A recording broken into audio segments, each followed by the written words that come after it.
Professor Paulo Freire, eu venho observando uma coisa curiosa. Por mais que se fale em inovação na educação, muitos alunos continuam preferindo a aula tradicional, aquela em que o professor escreve no quadro e os alunos copiam. Eu percebo isso no ensino fundamental, com meus alunos do 9º ano, e até na faculdade, com meus próprios professores de direito. Eu admiro aqueles que entram na sala apenas com um piloto, sem papel, sem slide, e começam a estruturar a explicação no quadro, porque isso transmite segurança.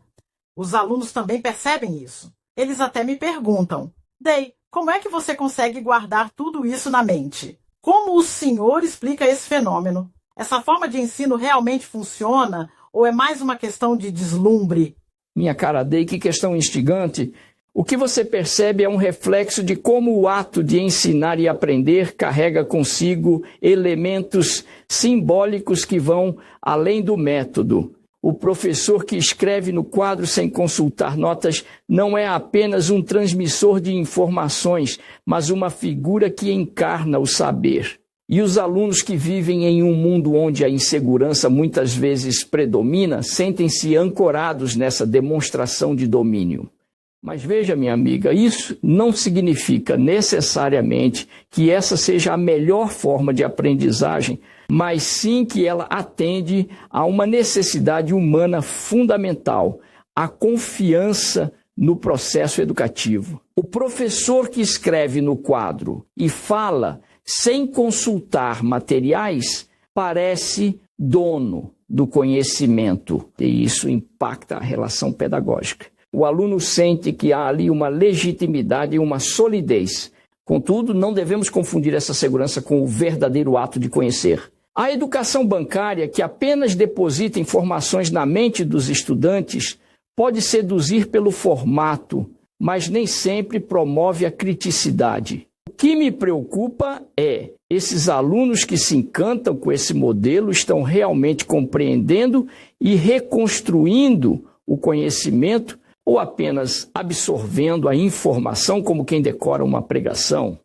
Mas veja, minha amiga, isso não significa necessariamente que essa seja a melhor forma de aprendizagem, mas sim que ela atende a uma necessidade humana fundamental, a confiança no processo educativo. O professor que escreve no quadro e fala sem consultar materiais parece dono do conhecimento, e isso impacta a relação pedagógica. O aluno sente que há ali uma legitimidade e uma solidez. Contudo, não devemos confundir essa segurança com o verdadeiro ato de conhecer.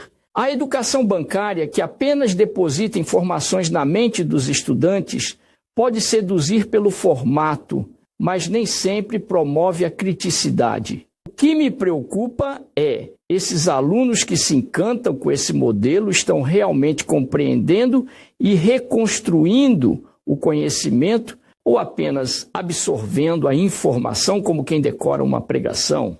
Sim, professor, entendo sua crítica à educação bancária, mas será que não há um meio termo? Porque quando eu escrevo no quadro e explico, percebo que eles estão atentos. Diferente de quando, por exemplo, tento usar algo mais interativo, como debates ou projetos. É como se o quadro e o caderno dessem a eles uma estrutura, um caminho claro para seguir.